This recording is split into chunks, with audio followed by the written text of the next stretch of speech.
Tell your doctor if you've been someplace where fungal infection.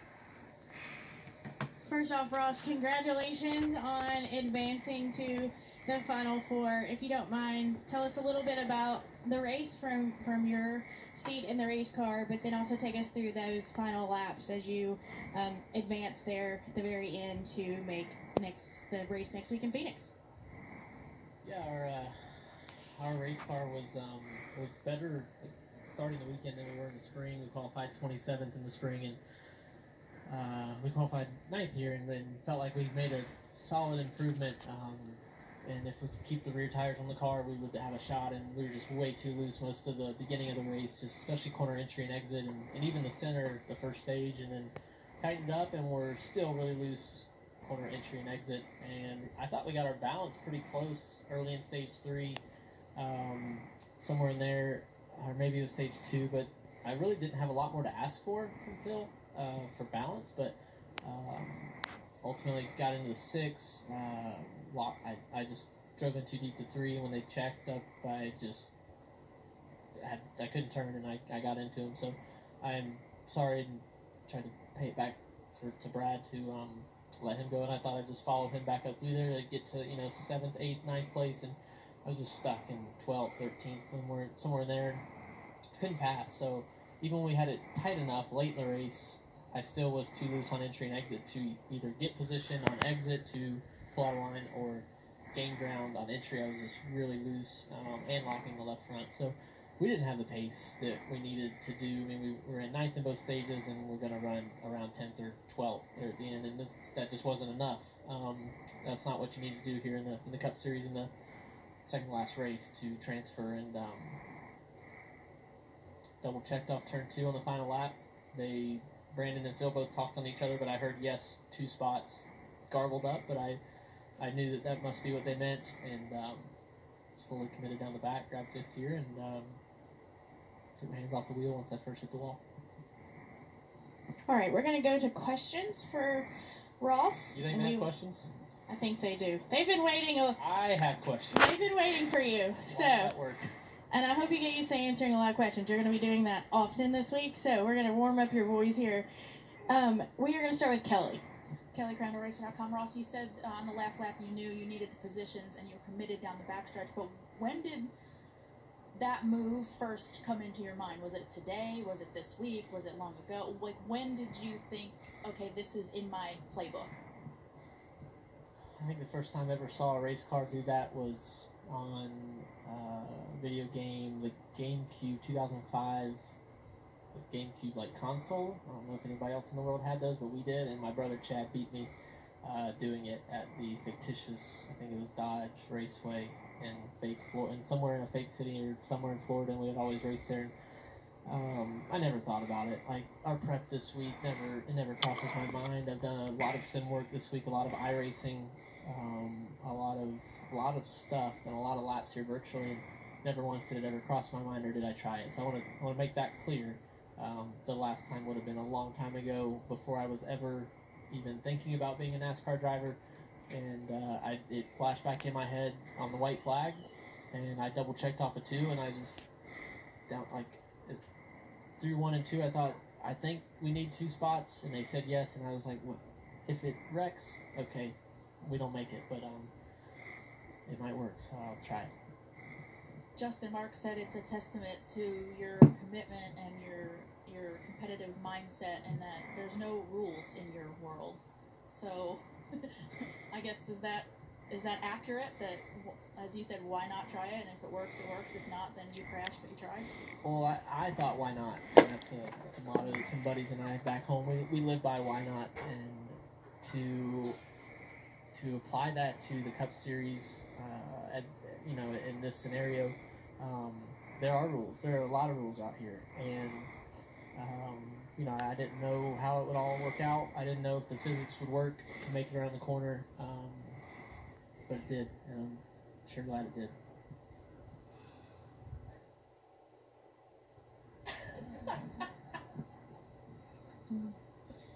All right, we're going to continue with questions. We'll go to Dustin. Dustin Log, NBC Sports. A few things. Ross, Can you just take me through what it felt like, and what questions? You said you have questions. What questions do you have after making this move, and just what it felt like that last part to do that? Yeah, so when I came off turn 4, I saw the 11, and I ran in the back of the 6 again. So I knew that it should work, but my brain could not comprehend. My bandwidth was shot when I entered turn 3, and I grabbed 5th gear, and everything went blurry. I couldn't comprehend it, so I had to ask, and I saw Justin and Brooke, our gas man, grabbing each other and celebrating on the big screen in the infield, and I thought that must be a good sign. But yeah, I questioned it. When I grabbed 5th, and I was like, well, it's going now. Like, my foot stayed down. I committed to the wall early, and it didn't slow down, so it worked. I guess, what's the wiring of somebody's mind to point a car into the wall and floor it, grab 5th gear, and do it? I mean, that just seems to go against every basic survival instinct. So how do you do that? It was fight or flight, because we were out, and we had already fought trying to stay in, trying all year, right? Everything we've done, the points we've accumulated, and we fought for it, right? The last pit stop was incredible, but the wiring in my head, I'm an organ donor, so maybe they'll study it one day. What does it mean to? I really am an organ donor, so I think everybody should be. What does it mean to get in with this path that you've taken?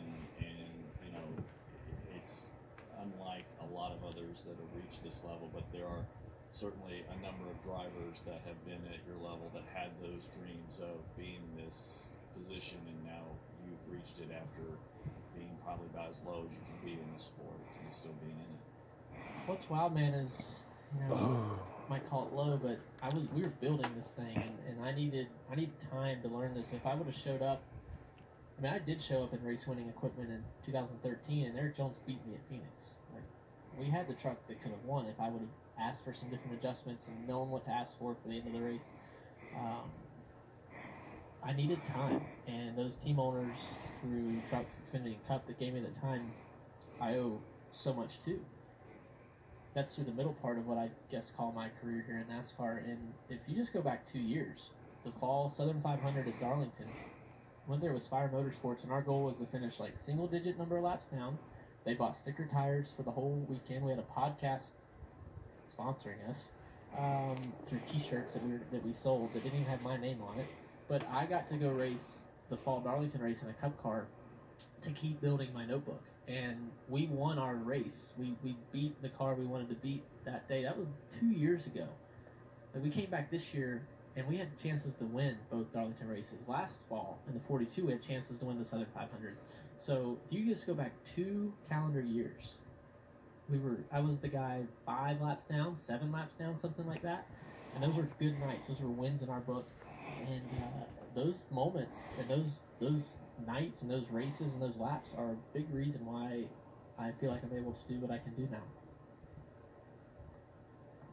All right, we're going to go to Jeff. Hurry into Mattress Firm to shop the Serta I-Series Hybrid Collection. Save up to $1,200 and experience exclusive I-Series technology designed for the coolest, most comfortable sleep. Sleep soundly with our Love Your Mattress guarantee, only at Mattress Firm. Vaping can expose you to toxic chemicals that can irreversibly damage your lungs and the team.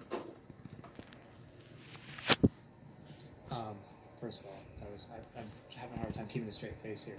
But the other drivers, they thought your move was cool, but now some of them are saying, we need to actually get a policy against this ASAP kind of thing, because this could be possible at Phoenix, this could be possible elsewhere. What are your thoughts on a Chastain rule? Like, do you want the door to be closed behind you after this move, or do you want it to stay open in NASCAR's eyes? That's for our, people that we have appointed that the sport has put in those positions to make those decisions. Jeff, I'm just not been around long enough to even have an opinion on it.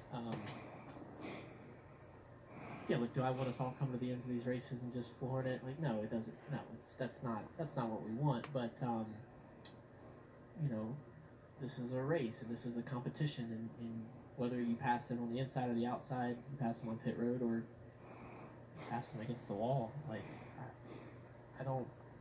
Yeah, it's unorthodox, and it wouldn't work almost every other time. And the scenario for it to be worth it to work, like that car's destroyed. The upper control arm, I think, is broke on the right front. I had no brakes coming across the finish line. Like, you know, that's not something that everybody's gonna go do now. But I don't know. I don't know what they should do. I'm sure that I will talk to them this week. I'm sure that we will have lots of conversations about it, and I will give my point of view and my opinion. But I'll let them decide. Right? They know me well and they know these scenarios well enough now that we've got a good working relationship with the race control and everybody at NASCAR. So I'm ready to talk and ready to help push it forward if we need to. All right, Jordan, go ahead. Jordan Bianchi, The Athletic. One of the things the drivers had mentioned was the safety crossover gate in like turn 4 there. Ben Briscoe said that he thought you were going to end up in his lap. Did you see the gate? Did you think you were going to hit the gate?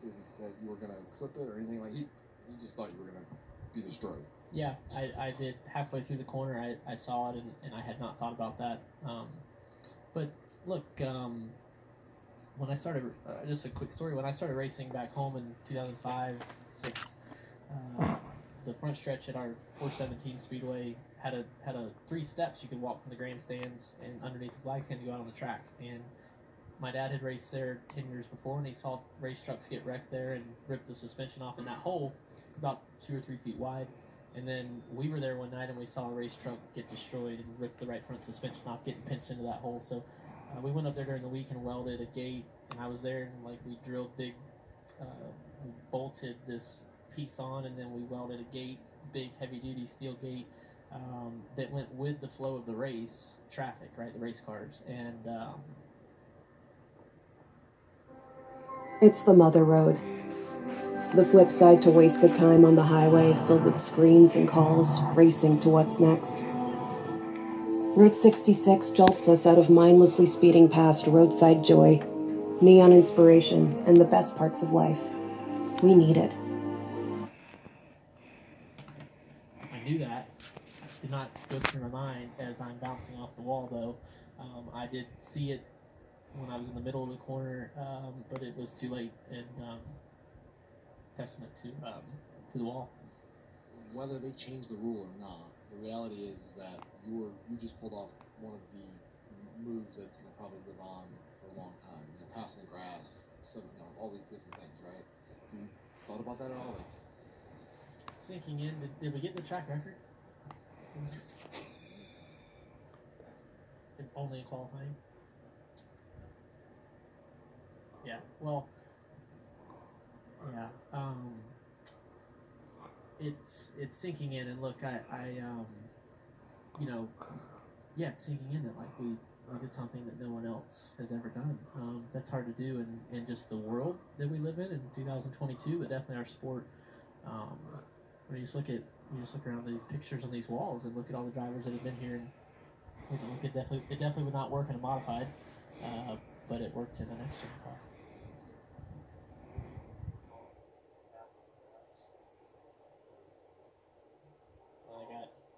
I got no idea or opinion. I'll let y'all tell me. I'll check the internet tomorrow.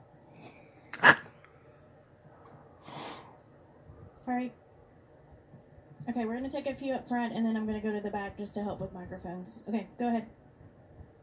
Ross, Anthony Romano, WDBJ in Roanoke. When you consider the way that the last 2 races here finished, and even in recent years, what makes Martinsville so susceptible to these exciting, great finishes in these cutoff races? Yeah, look, our leadership at NASCAR and our partners with our TV broadcast groups, they know what they're doing when they build these schedules. And when they pick these dates and these cutoff races and the different rounds, it's on purpose. And it lives up to the hype every time. You look at the spring race, single file, couldn't pass. Combination of the car being new, the tire, the weather. This tire Goodyear brought moved around a lot, fell off a lot more from my car. I did not have the grip, and I was hanging on for 500 laps today. But you combine that with the track and what we're up against to make it to the championship and just have a chance. This track's on the schedule here for a reason, and it lived up again. All right, go ahead. I want up here. If you guys can help me by keeping your questions to one question, I'm going to try to get more people, but we also have a race winner we're trying to get in here too who's currently waiting. So, go ahead. Charles Workstar News. One thing I've heard today is the word circus. That this brings a circus kind of atmosphere to racing. What do you think about that? I think we've been crashing race cars here for I don't know how long this place has been open. Is it 75 years? Or 75 years we've been crashing cars, and I just crashed another car. So that's how I look at it. All right, we're going to go upstairs to the press box, then back downstairs. Go ahead, press box.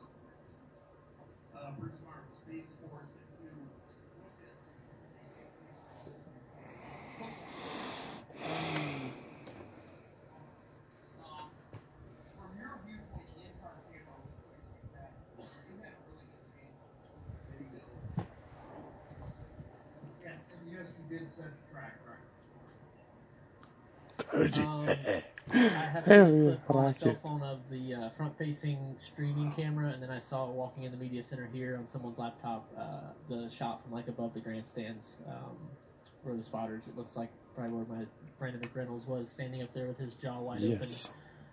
He didn't know what to say, and nobody did.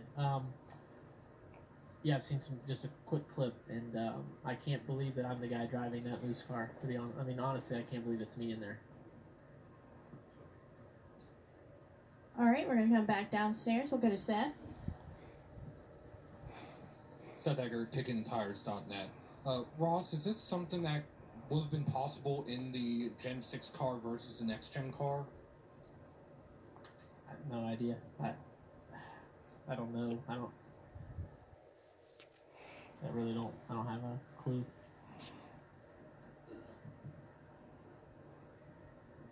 Okay, we're going to go to Michael in the back.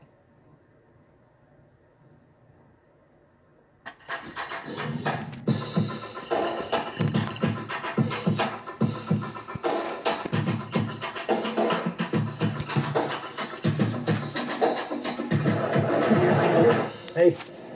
So much is at stake now. Human rights. Privacy, professional life, personal life. It's not. Michael Massey, front stretch. Ross, all season, many drivers have said, and many analysts and whatnot have said that you won't make it out the playoffs because you made people mad and all that. But here you are. You made it. Nobody really paid you back or anything. What are your thoughts on that? Well, I will tell on myself a bit. That last pit stop, we beat the 11 off pit road, and I messed up into three, a lap or two into the restart, and locked the left front. I was having issues with that, and wheel hop, or like locked my rear and locked the left front. And I was in a bad spot, and he moved me out of the way entry of turn 3. So I returned the favor into 1. He returned the favor. I returned the favor. We body slammed off of 4, and Phil Surgeon keyed up and said to think neutral, and I just couldn't see how me being in front of him that I would finish the race and have even a chance to transfer. So he got back position on me, and I got in line behind him, and I thought we are perfectly capable of running with him, and we only have to be within 3 spots, they were telling me, to be 2 to be safe. And he just started passing cars, and he passed one after the other to the other. It was, I mean, he took me to school, and it's something that I'll never forget, that in that moment I had full confidence that I could match him. I needed, 15, 20 laps of that or less, and he passed 5 cars, and I passed 0. I passed 1 later, 2 later, but I was still too many out, and so that's something that I will never forget, the fact that I had full confidence, and he put on a clinic of passing here, getting everything out of his car. His car is not driving great, but he was able to carry it in that moment, and I couldn't do it. So that is something I will work to be better at. I will strive to be a better race car driver in those moments. I could not put my car in position how it needed to make lap time and to pass people, especially. I could kind of make lap time, but I could not pass, and he could. So watching that was painful. And we just traded blows, back and forth, a couple times, and yeah, it was scary. So everything that I've learned though this year in my career all went into getting us here throughout this entire season, throughout all these playoffs. Like, we are no fluke. This is our arrival, and we have everything we need to compete at this level. Okay, we're going to go to Steven in the back and then up front to Mark. Go ahead, Steven. Steven Toronto, CBS Sports. Ross, I took a look at your car on pit road after the race. The entire right side's all used up. There's chunks of the outside wall and the wheel wells. Is there any future for that car outside of being a museum piece, or is that just going to have to be preserved? Yeah, I'm not sure. It's up for Justin and Ty and Tony Lunders and Darian Grove to decide. It was some hard hits. It didn't feel great. So the upper control arms, or the control arms, might both be broken on the right front. They'll have to take it all apart and measure everything as far as the chassis goes. And we've got a great group with GM and Chevrolet to do that. So the great thing about these cars is that if it's not bent, we can race it next year. It wasn't going to Phoenix either way, so I knew that. But yeah, I'm not sure. Obviously everything that's got a scratch on it is coming off and will never be raced again, and will be spread out to remember this moment, right? The last lap, the last corner. I know that'll be the focus, and I hope that this takes NASCAR to the #1 moment on SportsCenter, right? Like, look, if we're gonna do it, let's go all the way. But let's not forget about the path of Trackhouse to get here and how unorthodox we are. How we took a building in a team, and then we brought in another team to build this team as a family. And we've got more buy-in on the shop floor than I've ever witnessed in a race team. And I'm so proud to get to do it with this group. That we'll spread the bits and pieces left from this car out and try to give everybody a little token to remember this night. Bigger than the last lap, just remember the fact that we are putting ourselves in position to just have a shot at a championship, and that's all we ask for. Thanks, Ross. All right, we're going to come up front to Mark and take our final question. Mark Carroll, PRN, congratulations, making the Final Four. Your reaction when you talked about a moment ago about looking at the big screen, saw Justin going crazy, but so you do this thing, you bang against the wall, you come flying through there like Superman. When you finally realize, it actually worked, right? So you committed to it, you don't know if it's going to work, but when you finally realized it worked, what was your first gut emotional reaction? Sophisticated business owners are noticing a very unique reshuffling that's happening across nearly every industry across the world. Have you caught this yet?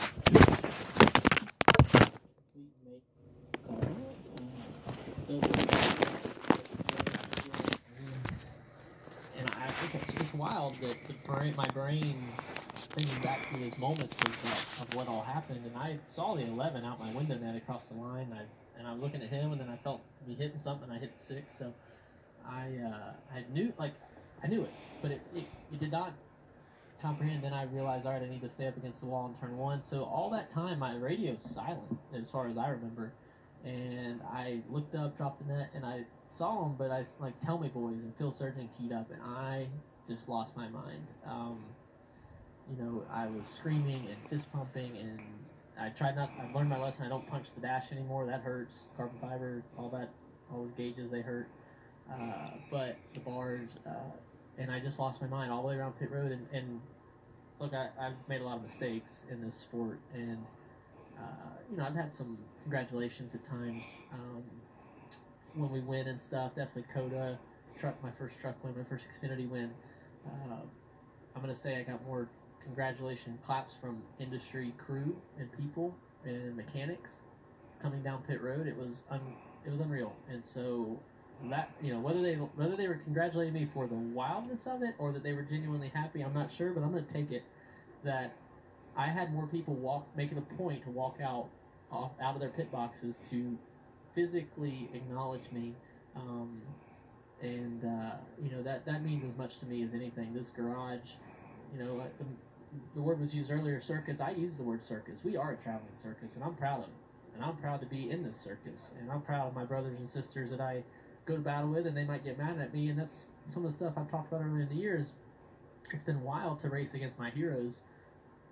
All right, they're left, they're right, they're forward, they're back. It's the craziest thing has been when they've been mad at me. So I've had crew members be mad at me this year, and that's the most humbling experience that I've ever experienced. So having more acknowledgement or more smiles my way, and whether it was because it was crazy or not, I don't really care. I'm going to take it.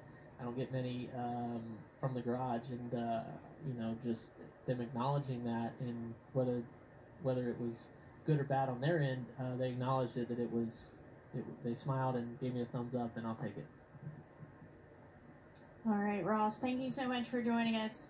We wish you the best of luck next weekend in Phoenix. Thank you.